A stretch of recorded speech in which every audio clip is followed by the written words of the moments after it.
കൂട്ടുകാർക്കും നല്ലൊരു രാത്രി ആശംസിച്ചുകൊണ്ട് മാമ്പഴത്തിന്റെ പുതിയ വീഡിയോയിലേക്ക് സ്വാഗതം.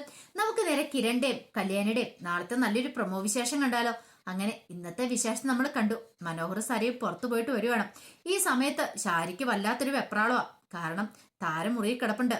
അവൾക്ക് ഇതുവരെയായിട്ട് ബോധം വന്നിട്ടില്ല. എന്ത് സംഭവിച്ചെന്ന് പോലും അറിയത്തില്ല. ദൈവമേ, ഇനി തന്റെ കള്ളത്തരം അങ്ങനെ ഇവര് കണ്ടുപിടിക്കുക. അങ്ങനെ മുഖത്തെ വെപ്രാളം വിഷമമൊക്കെ കണ്ടു കഴിഞ്ഞപ്പം മനോഹറും സാരിയെ ചോദ്യം ചെയ്യുന്നുണ്ട് ശാരിനെ. പക്ഷെ ശാരി തന്ത്രപരമായിട്ട് ഒഴിഞ്ഞു മാറുകയാണ്. പിന്നീട് മനോഹർ പറഞ്ഞു, അതെ, ഒരു കാര്യം ചെയ്യാം, അമ്മയ്ക്ക് എന്തെങ്കിലും ഒരു വിഷമം ഉണ്ടെങ്കിൽ പറ. നമുക്ക് ഇനിയിപ്പം മാനസികമായിട്ട് എന്തെങ്കിലും ബുദ്ധിമുട്ടുണ്ടെങ്കിൽ ഒരു സൈക്കാട്രിസ്റ്റിനെ പോയി കാണാന്ന് പറയാം. എനിക്ക് അങ്ങനെയുള്ള കുഴപ്പങ്ങളൊന്നും ഇല്ല മോനെ. അത് അങ്ങേരെ കൊണ്ടായാൽ മതി. രാഹുൽ എന്ന് പറയുന്നേ ഈ സരുവിന്റെ അച്ഛനെ കൊണ്ടായാൽ മതി എന്ന് പറയാം. ഇതായിട്ട് സരയെ പറഞ്ഞു, ബാ മനുവേട്ടൻ, നമുക്ക് മുറിയിലേക്ക് കയറി പോകാന്ന് പറഞ്ഞിട്ട് മനോഹരനെ വിളിച്ചോണ്ട് അങ്ങോട്ട് പോവാം. ഈ സമയത്ത് ശാരിക്കൊന്ന് ശ്വാസം വീണ്. പക്ഷേങ്കിലോ താര അവിടെ മുറി കിടക്കുക. ഇനിയിപ്പോ എന്ത് ചെയ്യും?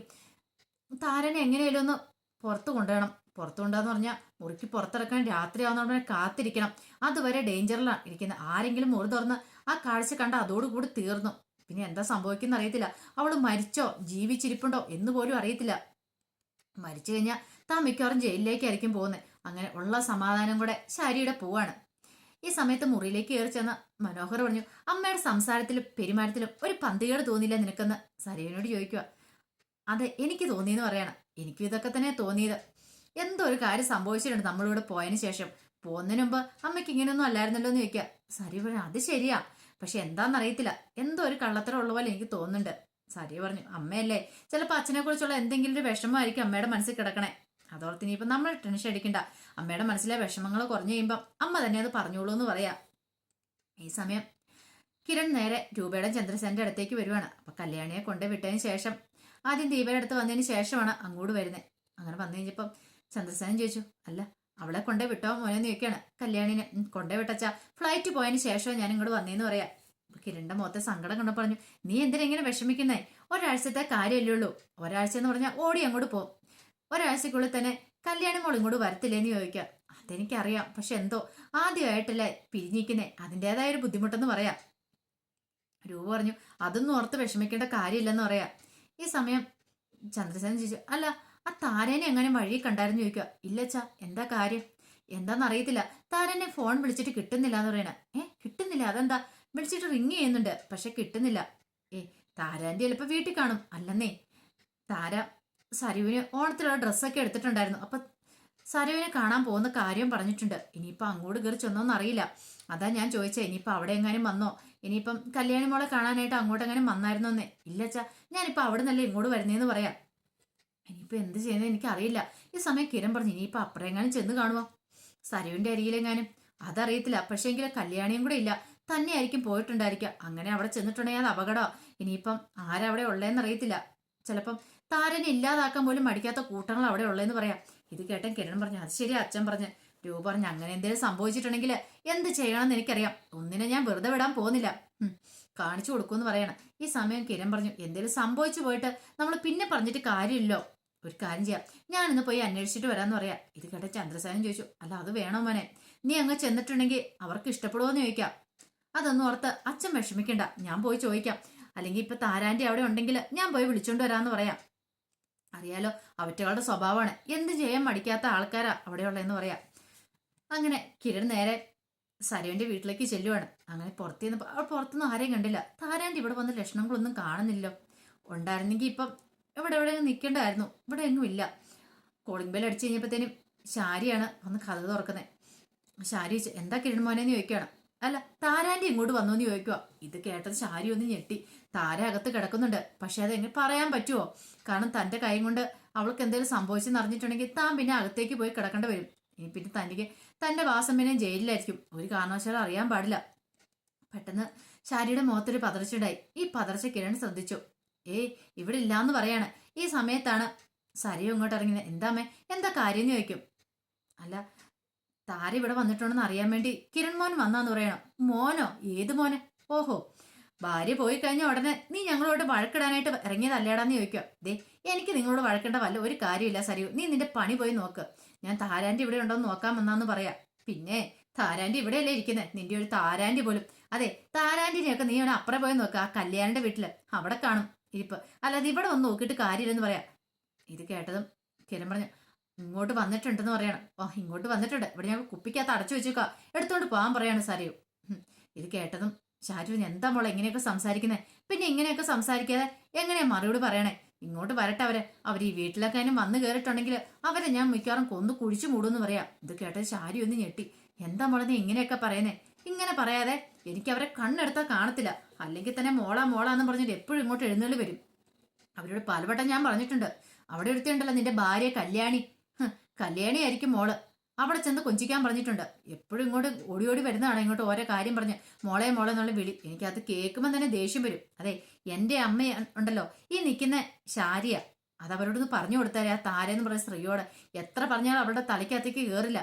പിന്നെ മോളെ എന്ന് വിളിച്ചോണ്ട് ഇങ്ങോട്ട് വരുവാന്ന് പറയാ. പെട്ടെന്ന് കിരൺ പറഞ്ഞു, അതെ ഒരു കാര്യം ഞാൻ പറഞ്ഞേക്കാം, താരാന്റെ ഇവിടെ വന്നിട്ടുണ്ടെങ്കിൽ അവർക്ക് എന്തെങ്കിലും സംഭവിച്ചിട്ടോ ഒന്നിനും ഞാൻ വെറുതെ വിടത്തില്ലെന്ന് പറയാ. ഇത് കേട്ടം ഷാരു, ഇല്ല മോനെ ഇങ്ങോട്ടൊന്നും വന്നിട്ടില്ല എന്ന് പറയാം.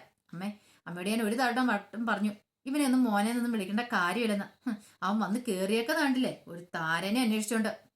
അവിടെ പോലെ ഒരു വൃത്തികെട്ടവളെ അന്വേഷിച്ചോണ്ട് മേലാരി പടിക്കകത്ത് കയറിപ്പോയേക്കല്ലോ, പറഞ്ഞു കേട്ടല്ലോ എന്നും പറഞ്ഞോണ്ട് വാ അമ്മയെന്ന് പറഞ്ഞ് ശാരിയുടെ കൈ പിടിച്ച് അങ്ങോട്ട് അകത്തേക്ക് കയറി പോവാണ്. ഈ സമയം കിരണിന് മനസ്സിലായി എന്തോന്ന് സംഭവിച്ചിട്ടുണ്ട്. ഷാരിയന്റെ മുഖത്തൊരു വെപ്രാളം കാണുന്നുണ്ട്. ഒരുപക്ഷെ ഇവിടെ എങ്ങാനും വന്നിട്ട് ഇനി ഇവരെന്തെങ്കിലും ചെയ്തോ? അതിനിപ്പോ സരുവിന്റെ മുഖം കേട്ടൊന്നും തോന്നില്ല, കാരണം അവൾക്കൊന്നും അറിയില്ലാന്ന് തോന്നി. ഒന്നും ഒരു എത്തും പിടിയും കിട്ടിയുന്നില്ല കിരണിന്. എന്താ സംഭവിച്ചെന്ന് പോലും അറിയത്തില്ല. ഫോണിലേക്ക് വിളിച്ചിട്ട് റിങ് ചെയ്യുന്നല്ലാതെ കോളിട്ട് എടുക്കുന്നും ഉണ്ടായിരുന്നില്ല. പിന്നീട് കിരൺ അങ്ങോട്ട് പോവാണ്. കിരൺ പോയി കഴിഞ്ഞപ്പോഴത്തേനും സരിയ പറഞ്ഞു, ഇനി ഇവറ്റകളൊന്നും പഠിക്കാത്ത പോലും കേറ്റല്, അല്ലെങ്കിൽ ആ സ്ത്രീ എന്തിനാ ഇങ്ങോട്ട് വരുന്നേ? പല പ്രാവശ്യം അവരോട് പറഞ്ഞിട്ടുണ്ട്. ഇനി അമ്മ ഇങ്ങോട്ടെങ്ങനെ ആ സ്ത്രീ വന്നിട്ടുണ്ടെങ്കിൽ മുഖത്ത് ചൂടുവെള്ളം ഒഴിച്ചു വിട്ടാൽ മതി, അങ്ങോട്ട് മേലല്ല അവരിങ്ങോട്ട് വരില്ലെന്ന് പറയാം. ഇത് കേട്ടപ്പോൾ ശാരി പറഞ്ഞു, അവരിങ്ങോട്ട് വന്നില്ല മോളെ, വന്നെങ്കിൽ ഞാൻ പറയത്തില്ല എന്ന് പറയണം. അമ്മ അന്നും കാര്യമൊക്കെ ഉണ്ടെന്ന് പറഞ്ഞുകൊണ്ട് സരിയോ അങ്ങോട്ട് കയറി ചെല്ലുവാണ്. മനോഹർ ചോദിച്ചു, എന്താ താഴെ എന്ന് ചോദിക്കണേ. അതാ കിരൺ വന്നാ, അതെ ഇവിടെ താരയുണ്ടോന്ന് ചോദിച്ചോണ്ട്, താരാന്റെ ഉണ്ടോന്ന് ചോദിച്ചോണ്ട് ഇങ്ങോട്ട് വന്നെന്ന് പറയണം.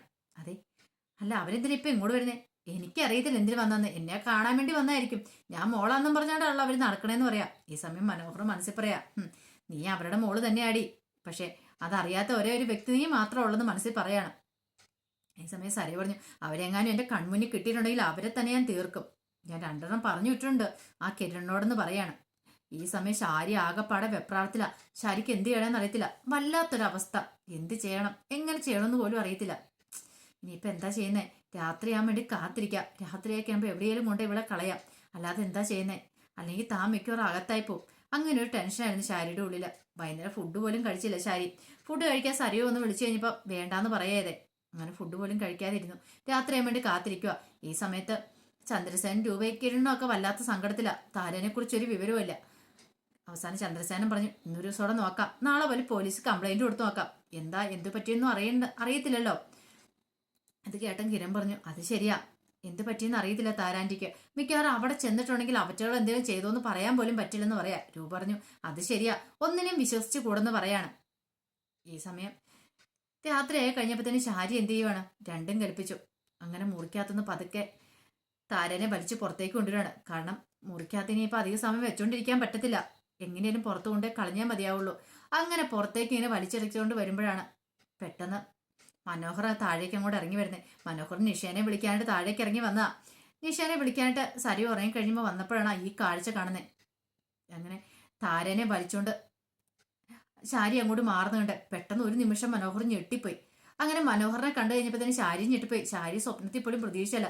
പെട്ടെന്ന് മനോഹർ താഴേക്ക് ഇറങ്ങി വന്ന് ചോദിച്ചു, ഇതെന്താ മേത്, ഇതെന്താ കാണുന്നേ? ഇത് താരാന്റെ അല്ലേന്ന് ചോദിക്കും. അല്ല അത് മോനെ ഞാൻ, ഇതെന്താ പറ്റിയത്, ഇതെങ്ങനെയാ ഇത് പെട്ടെന്ന് എനിക്കറിയില്ല മോനെ, സത്യം പറയുമ്പോ എന്താ സംഭവിച്ചെന്ന് ചോദിക്കുകയാണ്. പിന്നീട് നടന്ന കാര്യങ്ങളൊക്കെ പറയേണ്ട വന്നു ശാരിക്ക്. എല്ലാം കേട്ട് കഴിഞ്ഞ് മനോഹർ പറഞ്ഞു, ഇനിയിപ്പോ എന്ത് ചെയ്യും, എനിക്കറിയത്തില്ല എന്ത് ചെയ്യണോന്ന്.